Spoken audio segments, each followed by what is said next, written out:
Plan করে বাংলাকে তুলে দিল বিজেপির হাতে দিদি মমতা। যোগ্য জবাব দিল বাংলার জনতা। 2011 সাল বামপন্থীরা হেরে গেল, তৃণমূল কংগ্রেস জয়যুক্ত হলো, পশ্চিমবাংলার ক্ষমতায় এলো। 2016 সালের নির্বাচন, বাম কংগ্রেস জোট হলো। 2016 সালের নির্বাচন একটু ভাববেন, 2016 সালের নির্বাচনে তৃণমূল কংগ্রেস যায় অবস্থা জানেন কি? 39% ভোট পেয়েছিল বাম কংগ্রেস জোট, 39%। তৃণমূল কংগ্রেস ভোট পেয়েছিল 45%, 6% ভোট জোটের থেকে বেশি পেয়েছিল। আর মাঝখান দিয়ে পরে 11% ভোট পেয়েছিল কারা?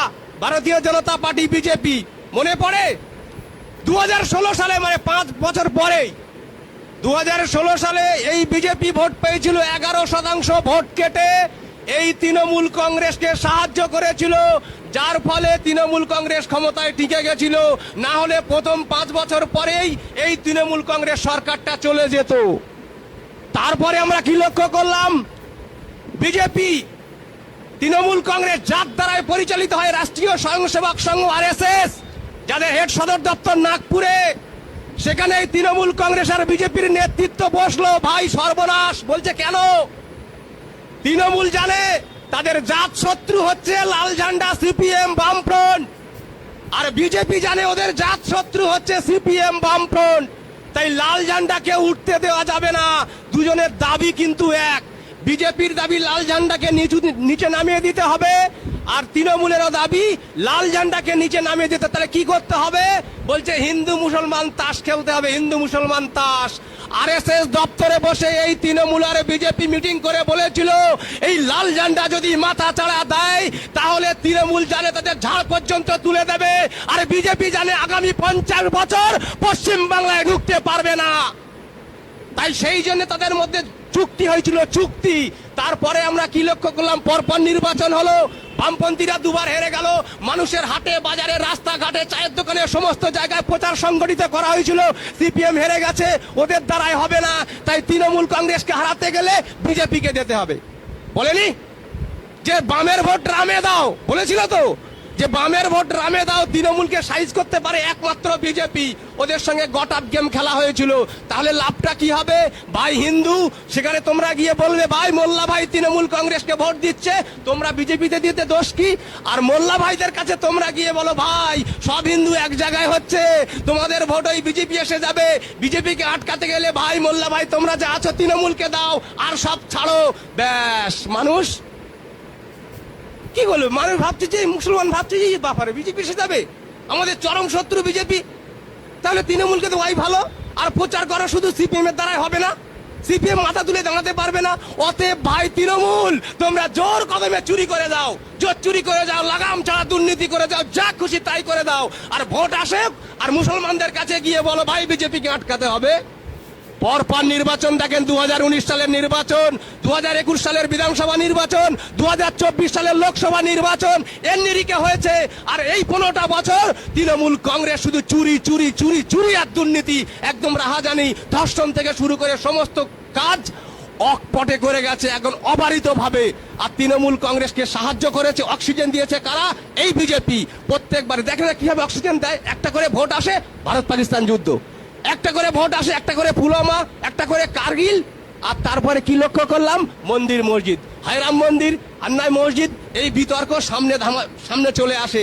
আর তৃণমূলের দুর্নীতি ঢাকা পড়ে যায়। ভোট আসে, মানুষ ভাবে ওই বিজেপিকে আটকাতে হবে, অতএব মুসলমান ভাই তোমরা তৃণমূলকে দাও, আর হিন্দু ভাই মোল্লা ভাই এক জায়গায় হচ্ছে, তোমরা কেন বিজেপিতে দেবে না? এই হয়ে যাচ্ছে আর 15 বছর ধরে। আমি সবিনয় আবেদন করব, অনেক বক্তা বলেছেন, আপনারা সবাই জানেন, সবাই মিডিয়া দেখেন, সোশ্যাল মিডিয়া থেকে শুরু করে ইলেকট্রনিক মিডিয়া থেকে শুরু করে সবটা দেখেন। আমি সংক্ষিপ্ত আকারে বোঝানোর চেষ্টা করব যে ভাই জাগ্রত হন। পশ্চিম বাংলার আকাশে যে কালো মেঘ ঘন ঘটা হয়েছে, এটাকে যদি সরাতে পারেন, মন থেকে সরিয়ে নেন, যাহা বিজেপি তাহাই তৃণমূল, যাহাই আরএসএস তাহাই বিজেপি, যাহাই বিজেপি তাহাই তৃণমূল, এটা যদি মন থেকে মানতে না পারেন, পশ্চিম বাংলার আকাশ থেকে কালো মেঘ কোনোদিন সরবে না। যেদিন ভাববেন এই বিজেপি আর তৃণমূল প্রত্যেকেই আমার শত্রু, আর এর বিরুদ্ধে একমাত্র লড়বে লাল ঝান্ডা, বামপন্থীরা, আর তার আমাদের সহযোগী সঙ্গী আইএসএফ। এই আইএসএফ বামপন্থী একই মিলে যদি যতদিন না পশ্চিম বাংলায় মাথা তুলে দাঁড়াতে পারবে, আমাদের রুটি রুজিতে টান পড়বে, আমাদের চাকরিতে টান পড়বে, আমাদের অনাহারে মরতে হবে, ভাতা দিয়ে কিছু হবে না। আমরা সম্মানের সঙ্গে বাঁচতে চাই, আর সেই সম্মানের সঙ্গে যদি বাঁচতে চাই তাহলে একমাত্র বিকল্প বামপন্থীরা, একমাত্র বিকল্প আইএসএফ। নওশাদ সিদ্দিকী বলেছে, মনে নাই? নওশাদ সিদ্দিকী বলেছে যে পশ্চিম বাংলায় বিজেপিকে রুখেছিল 34 বছর ধরে এই বামপন্থের নেতৃত্বে জ্যোতি বসুর সরকার, বুদ্ধবাবুর সরকার। কেননা ওদের ওই বীজ বাষ্প পশ্চিম বাংলায় সরাতে দেয়নি। যতবার ওই বিজেপি পশ্চিম বাংলায় বিস্তার লাভ করতে গেছে, তাদের বিষ মারা ওষুধ দিয়ে জ্যোতিবাবুর সরকার আর বুদ্ধবাবুর সরকার তাদেরকে মেরে দিয়েছে। সেই জন্য পশ্চিম বাংলায় এই ভারতীয় জনতা পার্টি নামক যে বিপজ্জনক পার্টি, মানে বি থেকে বিপদ, যে থেকে জনক, পি থেকে পার্টি, এই বিজেপি পার্টি পশ্চিম বাংলায় প্রভাব বিস্তার করতে পারেনি। আর তার দোষর হয়ে তৃণমূল কংগ্রেস। দেখছেন না এই যে প্রার্থী তালিকা, তৃণমূল লড়বে বিজেপির বিরুদ্ধে আর বিজেপি লড়বে তৃণমূলের বিরুদ্ধে। তৃণমূলের নেতার দিকে তাকান, তারা কারা? বিজেপি নেতার দিকে তাকান, তারা কারা?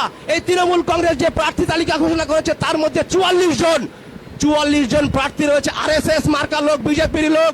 পুরা বিজেপিতে চলে যাবে, বিজেপি সরকার গড়বে।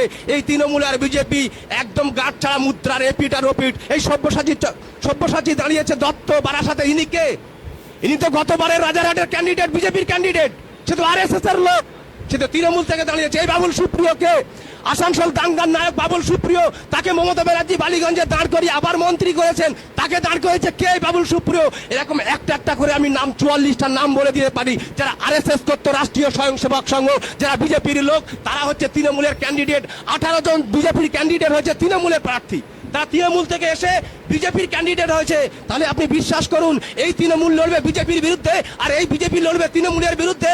আমরা কতদিন আর এই শিকার হব, এই অমানসিক অত্যাচারের শিকার হব ভাববেন না।